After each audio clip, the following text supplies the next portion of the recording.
Hey everybody, welcome back to the Comic Wall. It's your girl, the OUtcast Angel, and today let's talk about issue 7 of Oblivion Song. It's finally here, and holy crap, I've been waiting for this cover forever because I am so in love with it. Just the detail, the colors, it's just so amazing. This is absolutely one of my favorite covers since last issue, actually, issue 6.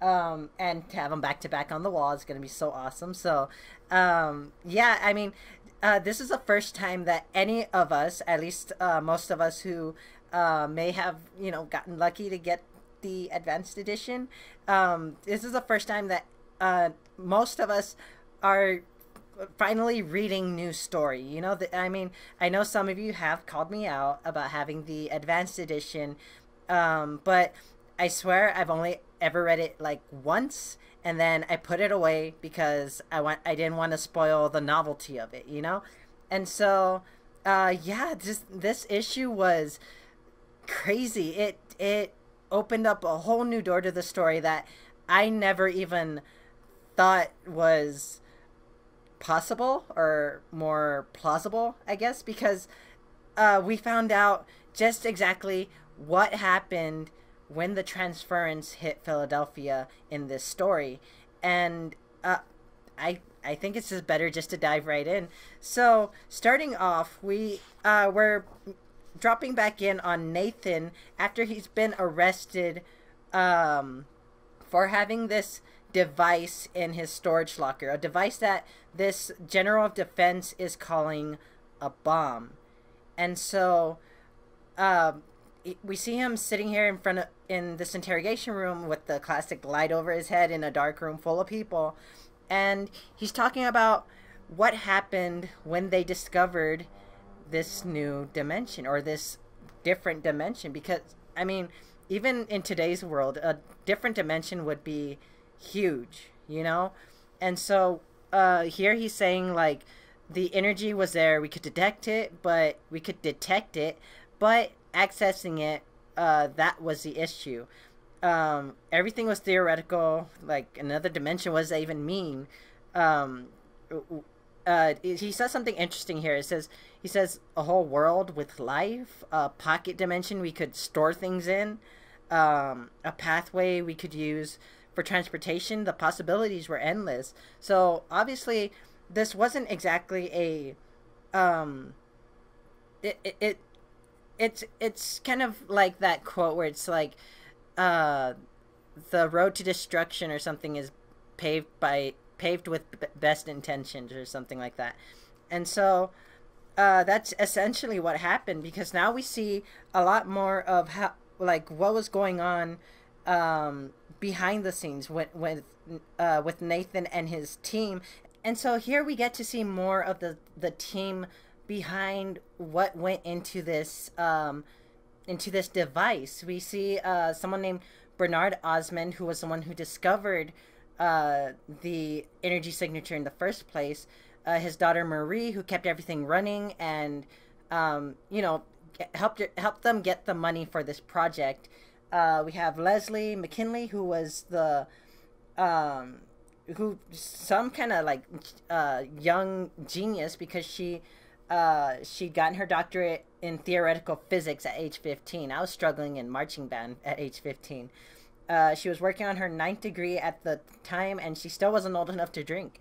And then there's Catherine Jonas, who had a mind to rival Einstein. She could use thought exercises to explore and solve almost every roadblock they encountered. And so Nathan says something else here that, saying that this wasn't supposed to be a bad thing. It was just a thing. And so he says, there's no greed, no ego, no sinister motive. We were just curious. We had no idea what was coming. And so now we find out the name of this device, the binary tether generator. It was the culmination of 5 long years and countless hours of work. What it did was, well, it's hard to explain. And basically it goes into saying, like, this other dimension had an energy signature that was much faster, I guess, than ours. And so this dimension is at a higher frequency than our dimension. And what this device was meant to do was to speed up, it says something like, speed up our molecules up to that speed in order to, like, they use an analogy of like a car, like the other dimension being a car driving down a highway, and then our car, this dimension, catching up to speed and then rolling down the window to take a good look at it. And what they wanted to do is just get their immediate area to overlap into this other dimension, to basically transport into this dimension. And so it all led up to the day they turned it on. The day that went down in history as one of the worst days in this story 10 years ago. And after they turned it on, their power went out. They noticed their cell phones weren't working. And they figured, well, that's a bust. It just probably blew out the power for the next 5 blocks or something, you know? And then they notice people are coming outside as they look out the window, and so they decide to go outside too. That's when they noticed something was off. It says, in those first few moments, we didn't notice anything had changed. The street looked the same. The air smelled the same at first. We thought people were coming outside because of the power outage. Everything seemed normal except one large detail. The sky was different. It wasn't blue. It was green and almost smoggy-ish, almost like the worst pollution you can think of. And then they start to see things, flashes of an odd bird in the sky, strange insects, nothing they could really get a good look at. And this is where he says something interesting. The air, it sort of soured. That's when I first noticed the sound, the Oblivion song. It got so quiet. People were so worried and scared. You could hear that hum, that rustle to the air that was unlike anything here. It was unnerving. Now, I'm gonna break away from the story for a second to say, holy shit! It never occurred to me that Nathan could have been stuck in Oblivion. It never occurred to me, that fact. I understood the fact that they had this device, but it never occurred to me that Nathan could have been one of the thousands of people that got pulled into Oblivion after this device turned on. Like, it never occurred to me. And seeing this now, it makes so much sense. And to think about the whole history of him going back and trying to save people and trying to find his brother, that's a huge lie to keep in. But, I mean, we'll get more into that as we go into it. And then, this is where we start to notice where they're at. They're at the center of where all this happened. So, obviously, the outer edges of the city that got transferred, obviously, as things escalated faster there. But from where they were, it took some time for it to reach them. And then we see this giant red creature with tentacles coming out of it, and then all hell breaks loose. We see these giant white ape-like things we saw in issue 1 and issue 4, I believe, or issue 3. And then we see more of these little red creatures and these giant birds, and right away Nathan loses most of his team. They lost Bernard and Marie right away, and in an instant they were just gone. And then he manages to save Leslie, and as they're running to safety, Leslie gets taken. And now all that's left is Catherine and Nathan. And at one point they end up making it to the top of their building, and they see some of the more damaged buildings collapsing, and all the other damaged areas just falling apart. And so he says something again here that says what had happened was impossible. We didn't have a fraction of the power needed to boost our signal to achieve that kind of range, the kind of range that took the whole city into oblivion. They only maybe didn't even have enough to take what was in their immediate area. And so right away, Catherine and Nathan know they have to do something about this. And so then we see the next few days they use in order to gather like car batteries and enough batteries to power the device. But when they finally had enough power, Catherine ends up getting killed by one of these giant blue creatures. And it basically, the way Nathan says, Catherine, she gave me the time needed to activate the device. And so he makes it back, but that's when he realizes the scope of what just happened to this. You know, it's not, he says, we hadn't just pulled our area into another dimension, we traded places and brought some of that dimension here. It was overwhelming. The city was in chaos when I arrived, but it was still in the early days. People were still hiding, and the military did their best to clean things up.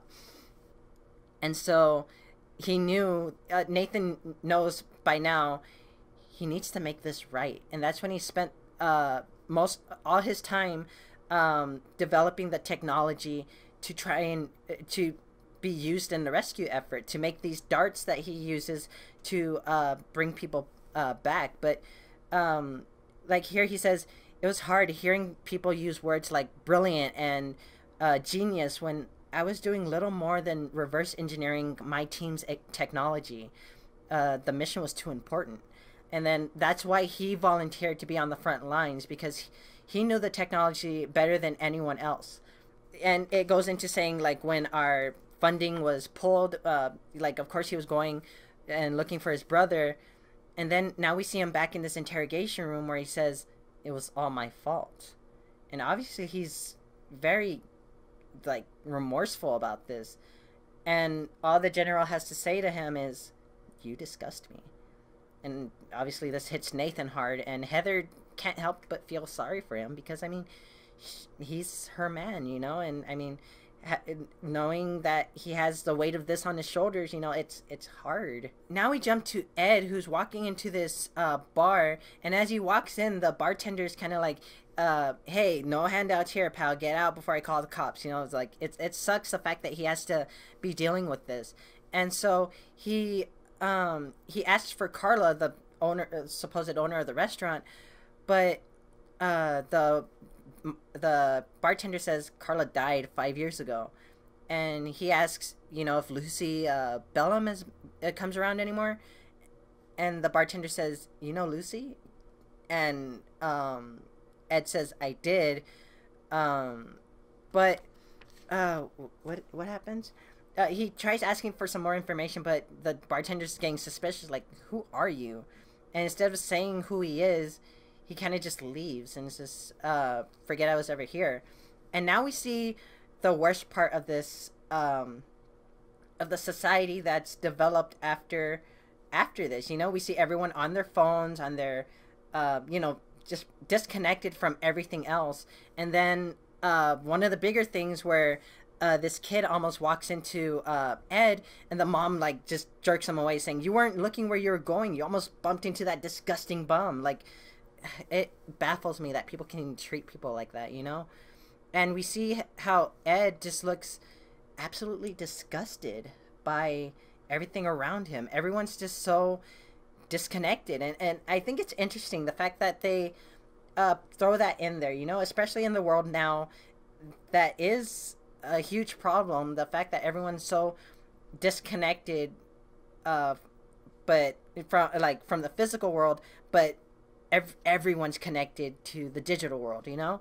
And so it's not something that he looks excited about, you know?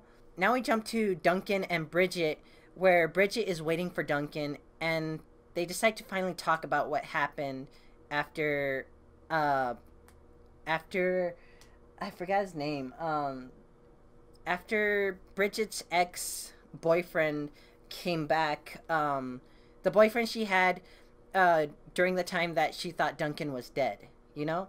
And so Duncan tries to apologize, like, I know I haven't been the same, but there's nothing I can do about that. Like, I've been trying, but that doesn't mean I don't love you. Then Bridget says something heartbreaking, where she says, I know that, but Benjamin, that's his name.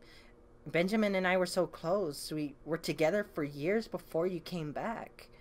It's been hard to turn that off. So obviously, she's been seeing him for a lot longer than whenever Duncan came back. And Duncan realizes, when I saw you, I thought you were coming back. But you're saying goodbye, aren't you? And that's where we leave them from there. And now we see Heather talking with the director, this director of defense, I guess. And the director is saying, the plan in regards to your boyfriend, I'm going to do right by him. That means keeping him in custody for the foreseeable future. Because once this gets out, or if this were to get out, which shows that they're probably not even going to mention this to anybody, people are going to finally have someone to blame for what happened, for all the loved ones lost, for all the names on that damn wall he hates so much. And this is where he says something like, that machine of his, oh boy, it's a gift. I can only imagine the things that can be done with that. Got a couple Defense Department buddies itching to get their hands on it. It'll make one hell of a weapon. Of course, it would be a weapon. Of course, that would be the one thing that they want to use it for. Because, you know, war makes money, apparently, you know.